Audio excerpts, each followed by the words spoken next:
decirles que el comedor es uno de mis espacios favoritos. Imaginemos aquí a Barragán, bueno, yo a veces me encantaría imaginarme sentada aquí con el arquitecto.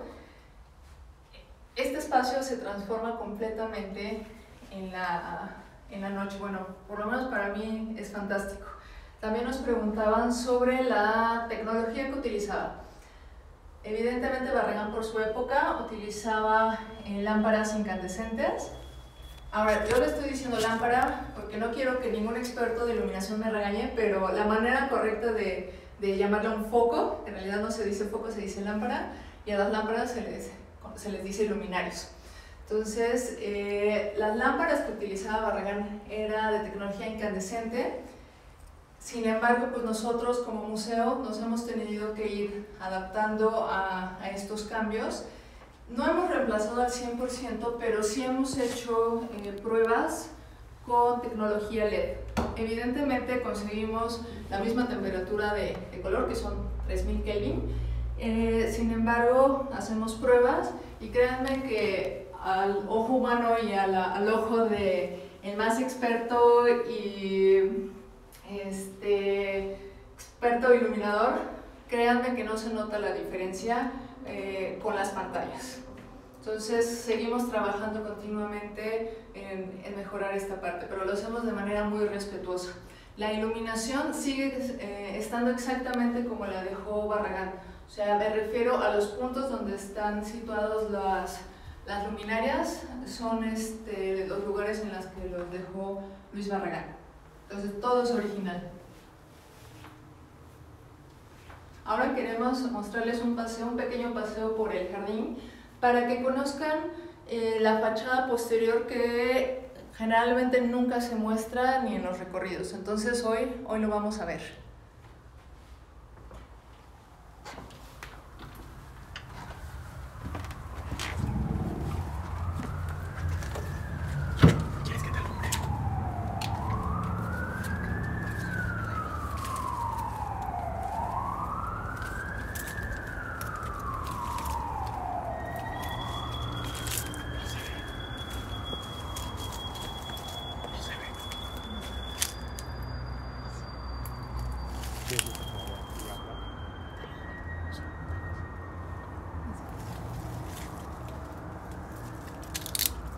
Bueno, ahora estamos viendo la fachada desde otra perspectiva y les repito esta parte y a mí la verdad me encanta descubrir cómo vivió una persona y cómo la luz nos indica cómo fue la manera en que vivió. O sea, cómo rastreamos estos pasos de por qué colocó esta luz aquí, por qué la podías mover. Entonces nos habla de sus prácticas, de sus costumbres. Entonces, si ustedes alguna vez tienen una oportunidad de hacer este ejercicio en sus casas, los invito a hacerlo. Créanme que vale mucho la pena.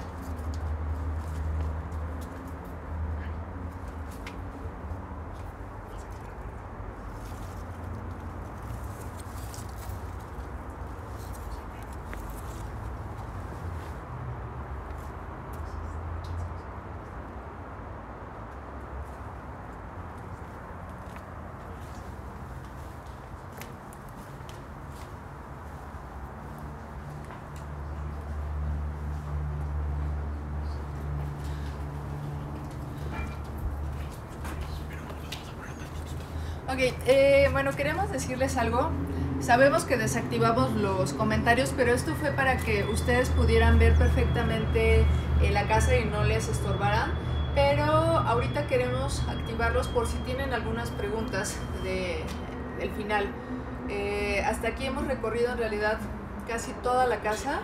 Como les decía, el jardín no tiene iluminación, pero vean cómo se ve ahora, cómo se vuelve protagonista el interior de la casa, cómo estamos al exterior, pero cómo se vuelve un punto tan importante el interior. Inclusive Barragán decía eso, que siempre había que trabajar el interior y el exterior de las mismas formas, trabajar, por ejemplo, exteriores que tuvieran la misma intimidad que un interior. Entonces, si tienen alguna duda o algún comentario, por favor, adelante, los vamos a activar en este momento. Entonces vamos a regresar al vestíbulo para poder contestar sus preguntas.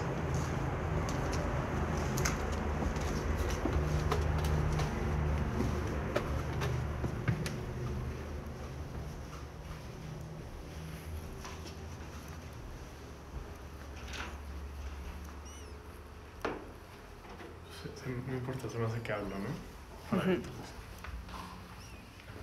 Voy a hablar un poquito para decirles lo que la gente está preguntando acerca de la azotea, que si tiene iluminación. La azotea no tiene iluminación. Es el mismo concepto que tenía Barragán del jardín. Había que dejarlo en total oscuridad. Pues son espacios más perceptivos, sensitivos y de introspección, entonces no hay ningún elemento más que luz de luna. Solamente eso. ¿Por qué era tan importante la iluminación para Barragán? Lo que pasa es que la luz es un elemento que le da forma a la arquitectura, que crea atmósferas, crea ambientes. De hecho, en la mañana yo estaba platicando con otra persona y, por ejemplo, ¿cuál es la diferencia de la obra de Barragán con la obra de Peter Zumthor, por ejemplo, o Le Corbusier? Si en realidad todos estaban utilizando los mismos elementos, están utilizando volúmenes, muros, espacio, penumbra, luz. Es importante cómo trabajas la luz. Y qué bueno que preguntan también eso, porque la luz va muy de la mano con el color. Entonces, siempre hemos pensado en esta parte de Barragán y luego color, sí, pero el color es hermano de la luz. Entonces, siempre tienen que trabajar de manera conjunta, y por eso también es tan importante para él, porque la luz va a cambiar ambientes, va a cambiar la atmósfera y la manera en la que tú te sientes. ¿Patio de las Ollas? Patio de las Ollas sí tiene iluminación en la fuente, pero en este momento no se la pudimos mostrar porque está en mantenimiento, una disculpa. Pero generalmente es solo una luz puntual para ubicar dónde está el agua y que no haya un accidente. ¿Autores, libros, inspiración para Barragán? Una es el libro que les mencionaba, que es el Elogio de la Sombra. Recomiendo mucho comprar también libros de Chucho Reyes. Cuando leen a Chucho Reyes entendemos bastante sobre la obra de Luis Barragán. Giorgio de Chirico dijo Barragán que él admiraba mucho a la gente que tenía imaginación. Entonces, fuera de eso, en realidad les puedo recomendar que compren, vean muchos libros de arte. O sea, cuando te sumerges en la biblioteca de Barragán y empiezas a buscar elementos que le gustaban, o sea, Barragán componía primero el espacio, lo diseñaba, lo construía, y de hecho Barragán no pensaba, por ejemplo, en color mientras hacía el diseño, pensaba en color una vez que ya estaba construida la obra. Y después se iba a los libros de arte, y a través de estos libros de arte era como se inspiraba para utilizar el color, por ejemplo. Ahí ya respondiste un poquito a esto que preguntaban acerca del uso del color. ¿Quieres ampliar un poquito esa parte? Sí. Nos preguntan bastante sobre el uso del color. El uso del color, ok. Este espacio, por ejemplo, cambió mucho. Originalmente igual era blanco, después tuvo un color salmón, y al final este es el color que deja al final. ¿Y cómo lo hacía? Primero, como les dije, se iba a los libros de arte. Si le llamaba la atención algún color, cortaba un cartón como de 1 metro por 1 metro, lo pintaba de esos colores y lo dejaba aquí, o el muro que quisiera pintar. Entonces él caminaba durante diferentes horas del día, varios días, y se sentaba un rato a verlo. Cuando le convencía el color, ese era el color que dejaba. Pero lo más curioso es que, si se dan cuenta, esta casa, el color que más utiliza es blanco en realidad. El rosa, por ejemplo aquí, es porque es un espacio que te está recibiendo y es un contraste cuando tú vienes de la calle. Por ejemplo, les vamos a enseñar este pasillo. Este es un baño, esto también nunca lo enseñamos durante los recorridos. Y vean cómo pinta, este es un closet, el closet lo pinta de amarillo. Entonces el color simplemente lo utiliza en puntos muy específicos y muy estratégicos. Decía que su arquitectura era serena y el color era un elemento para dar alegría, pero también no debía ser una paleta indiscriminada de color. Entonces les recomiendo cuando coloquen color en sus proyectos, hay que pensar muy bien, sobre todo con base en las funciones y las actividades que vamos a realizar en los espacios. Preguntan la luz del baño. ¿Luz del baño? Pues si quieren, acompáñenos. Preguntan el maquillas, si quieres saber. La luz en los baños, todos los baños, ahorita les estamos de hecho mostrando un baño que nunca abrimos, pero la iluminación siempre es de esta forma, siempre la coloca a la altura. O sea, si yo me quiero ver en el espejo, la luz lo va a colocar a la altura de mis ojos. Bueno, él me dio 1.92, evidentemente sus luces son un poquito más altas del estándar, pero te ayuda perfectamente a verte en el espejo, y más como mujer, creo que los hombres cuando diseñan iluminación para un espejo nunca piensan en las mujeres, y Barragán al parecer sí, porque esto te ayuda perfectamente incluso a los hombres a rasurarse. Entonces esta es la manera en que lo hace. ¿Por qué no hay iluminación en el techo? ¿Por qué no hay iluminación? Porque, vamos por acá para contestarles. Cuando hay iluminación lo hace de esta forma. Iluminación en pasillos, por ejemplo. Diseña esta especie de nichos donde oculta, como dijimos, no se dice focos, sino las lámparas. ¿Y por qué no hay luz en el techo? Para crear atmósferas, para crear ambientes. Cuando tú colocas luz del techo, analízalo con sus casas, cómo se sienten, cómo es este tipo de luz que te cae sobre la cabeza. Y ahorita lo que estamos viendo es muy diferente la sensación de luz envolvente. La luz te está delimitando los espacios, psicológicamente eso te hace sentir más a gusto porque estás percibiendo y delimitando el espacio y sabes en dónde te encuentras, y de verdad se siente diferente que te envuelva la luz de todos lados a que solo provenga del techo. ¿Quieren verlo? ¿O cuál es la pregunta? Sí, que sí lo pueden enseñar. ¿Otra vez? Bueno, sí, todavía... También andan preguntando muchísimo por la cocina. La cocina a lo mejor sería bueno que les dijeras del video. Sí, podría haber. Bueno, ahorita nos están comentando que quieren conocer la cocina. De hecho, entren a nuestro Instagram y en el Instagram ya acabamos de subir un video de la cocina. Ahí la van a poder conocer. Es creo que el último o el penúltimo video que acabamos de subir. Ahí la mostramos. ¿Qué te pregunté? Pues si quieren ver. Pues si quieren podemos ver nuevamente el detalle del arcángel. Compañera, también para que Instagram no nos corte, lo vamos a hacer un poco rápido. Llevamos 45 minutos. Ok, entonces tenemos tiempo para también una o dos preguntas más porque se nos termina el tiempo. Vas a tener que decir del Gates. Vamos por ahí.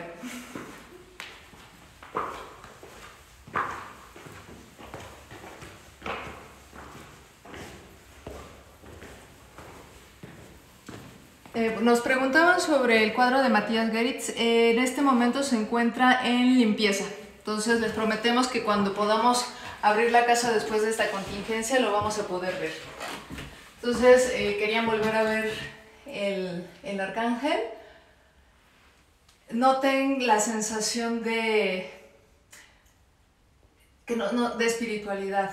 Por ejemplo, también creo que nos hicieron una pregunta sobre la elección de los materiales.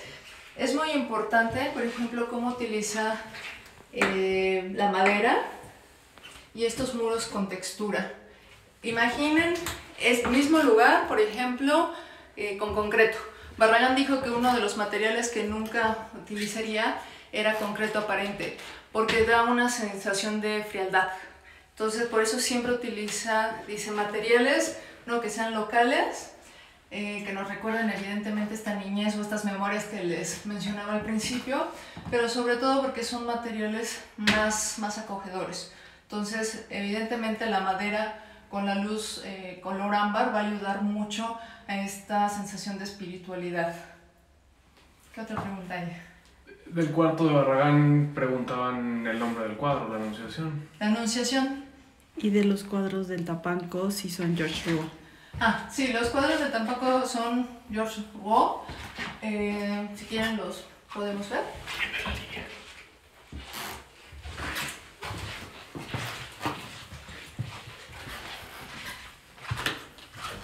Entonces, George Rouault era otro artista que admiró mucho Luis Barragán.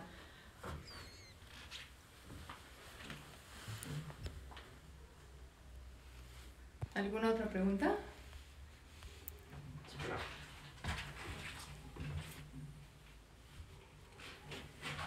¿Cómo se ven los postigos de noche? Vamos a mostrarles los postigos.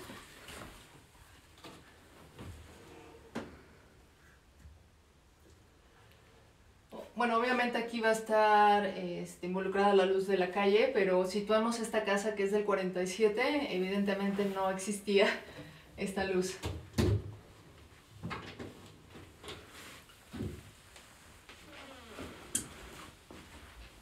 Y no existía obviamente los vecinos, entonces imagínense en esa época la vista que tenía.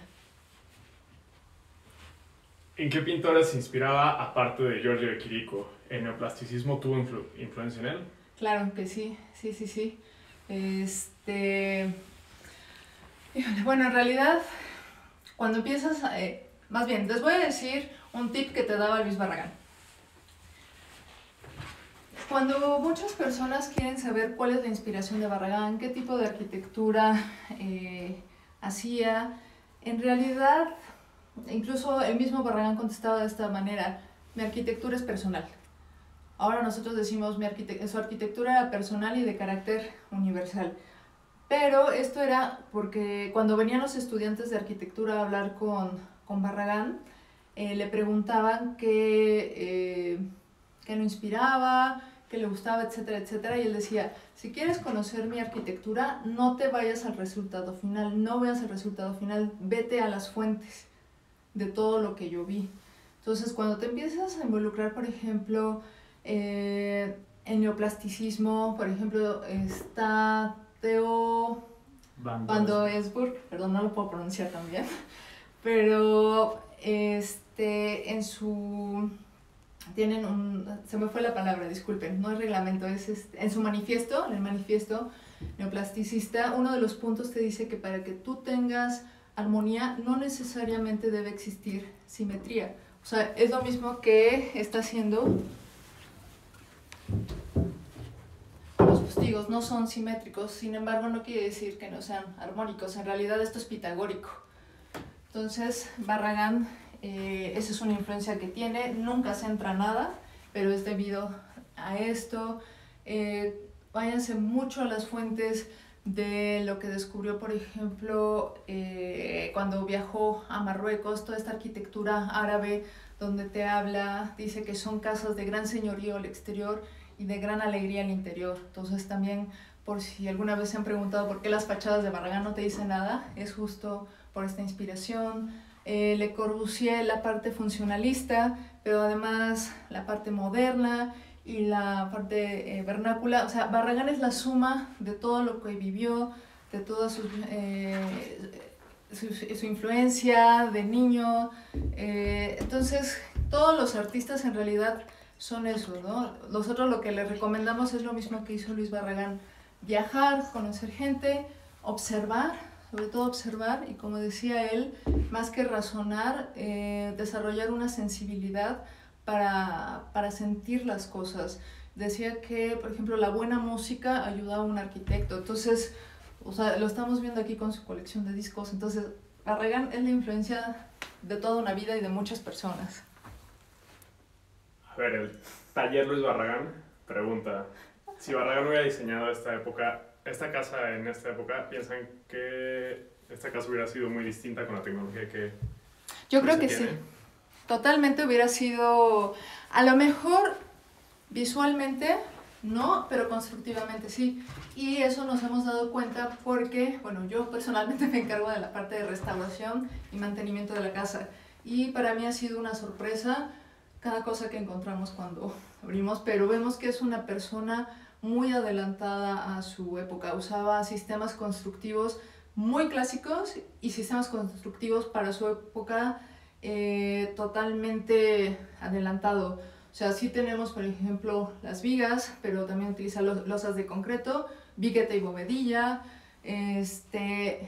también utiliza vigas de acero. Entonces Barragán, bueno, tenía una cabeza sumamente adelantada. Totalmente lo creo que hubiera hecho una cosa increíble en esta época con la nueva tecnología.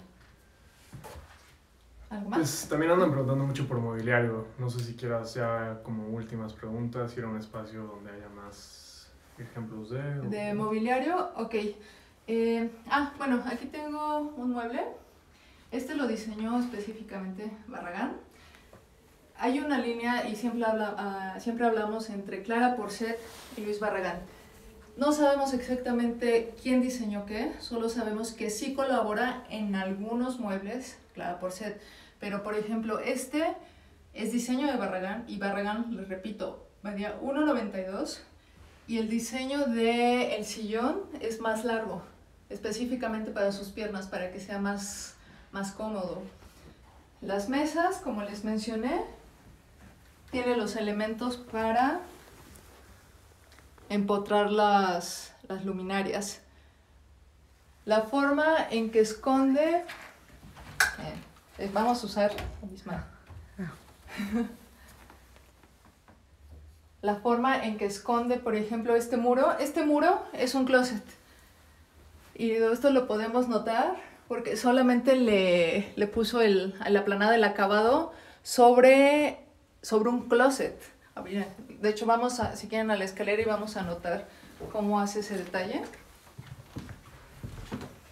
En realidad esto es un armario y el armario le puso el acabado y del otro lado parece que continúa el muro. Ahora si quieren bajamos.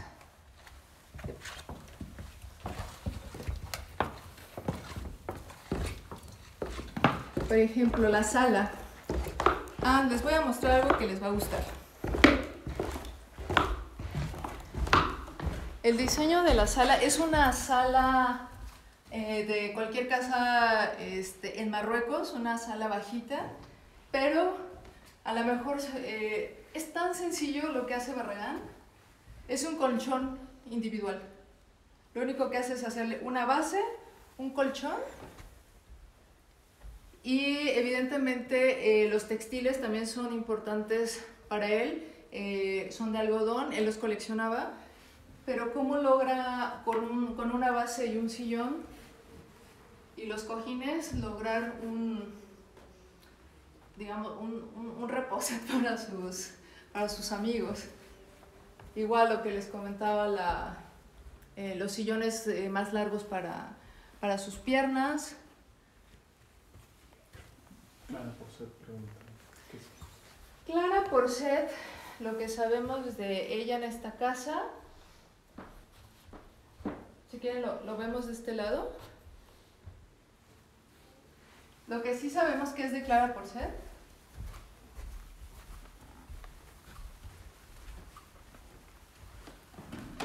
es este biombo. Este biombo sí está diseñado por Clara, porque muchas personas luego nos preguntan, por ejemplo, de la silla Miguelito, que es esta. Por ejemplo, esta en específico no es diseño de Clara Porcet, esto es diseño de Luis Barragán, y lo sabemos porque el carpintero de Luis Barragán que hizo esta silla vino y nos explicó cómo fue que la diseñó. Y aquí es muy divertido cómo hablan de Barragán como persona y Barragán jefe. Entonces todas las personas que todavía viven, algunos ya pues ya fallecieron, pero el carpintero nos dice que Barragán le hizo repetir, por ejemplo, este descansabrazo más de 5 o 6 veces, porque no quedaba la curva perfecta para que él pudiera colocar sus brazos. Entonces, evidentemente Clara Porcet también es muy conocida por la silla Miguelito, pero esta silla también, por ejemplo, estuvo tanto como en Cuba como en Guadalajara, de donde era Luis Barragán. Entonces, es influencia de ambas partes. La alimentación en las lámparas, la forma de... Es en realidad muy sencilla. No, les voy a mostrar esta. Les juro que la tecnología de Barragán es lo más sencillo. Como les comenté, esto es vidrio, lo voy a levantar. Una base de madera con la lámpara.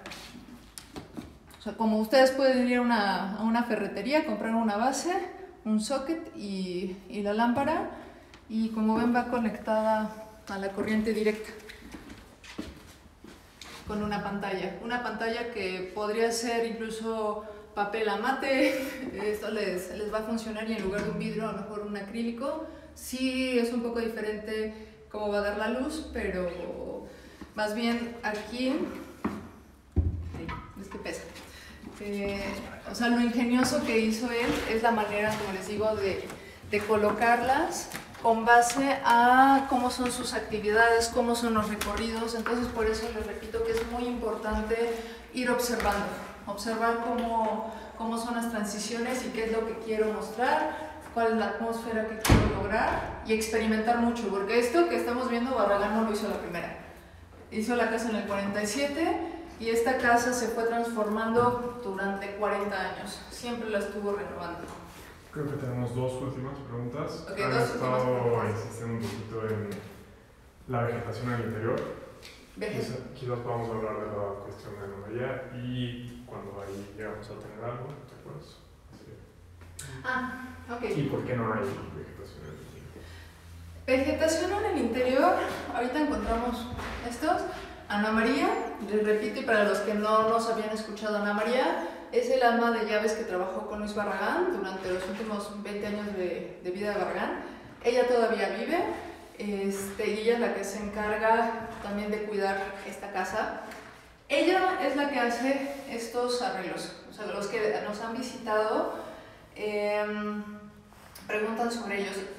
A Barragán no le gustaba tanto las flores al interior, le gustaba puras hojas verdes, y esto está tomado de su jardín. Y esto fue porque Ana María le prometió a Luis Barragán que cuando él falleciera, ella iba a seguir cuidando su casa como a él le gustaba. Y esta era la manera en que le gustaba a Barragán tener vegetación dentro de su casa. Son adornos o más bien arreglos de hojas verdes de su jardín. Hay fotos de época en las que se ve que tenía, ¿cómo se llama? Una monstera. Una monstera, aquí justo en esta parte. Aquí la tenía enorme, pero después probablemente ya no le gustó y la quitó. Entonces la vegetación dentro de la casa en realidad son los arreglos que hace Ana María como le gustaba a Barragán, o a veces coloca, por ejemplo, limones o la hierba. Entonces es bastante interesante estos arreglos.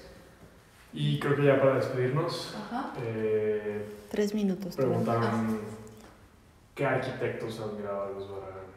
¿Qué arquitectos admiraba? Bueno, Le Corbusier. Ay, ayúdame, porque también se me va de repente la onda. Pues... Es que Barragán era una persona un poco... Bueno, por ejemplo, a Richard Neutra lo admiró, pero no compartía su idea de arquitectura, por ejemplo. Decía que su arquitectura era más fotogénica, era muy fotografiable, pero no era vivible, pero eran muy buenos amigos. A Louis Kahn, de Louis Kahn al principio no lo conocía muy bien.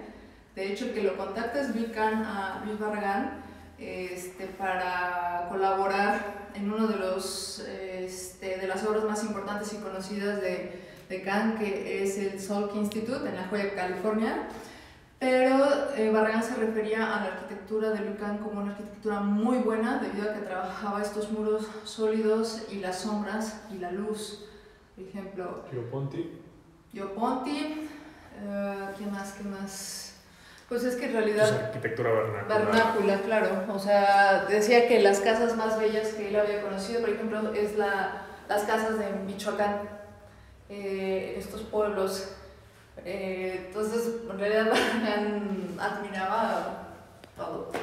Y bueno, ahora sí se nos acabó el tiempo, pero les agradecemos mucho que nos hayan acompañado el día de hoy. Esperemos que les haya gustado. Yo sé que no es la misma sensación estar aquí, pero esperemos que se los hayamos podido transmitir de la mejor manera posible. También le agradecemos a nuestro equipo que nos ayudó, a Santiago Llamas y a Inés Maldonado, que no quieren salir de la cámara, pero nos vemos pronto con otra cápsula. Y que chequen nuestros... Y por favor, síganos en nuestras redes sociales, vamos a seguir subiendo más sorpresas de todo lo que nos han pedido. Vale, que estén muy bien. Gracias.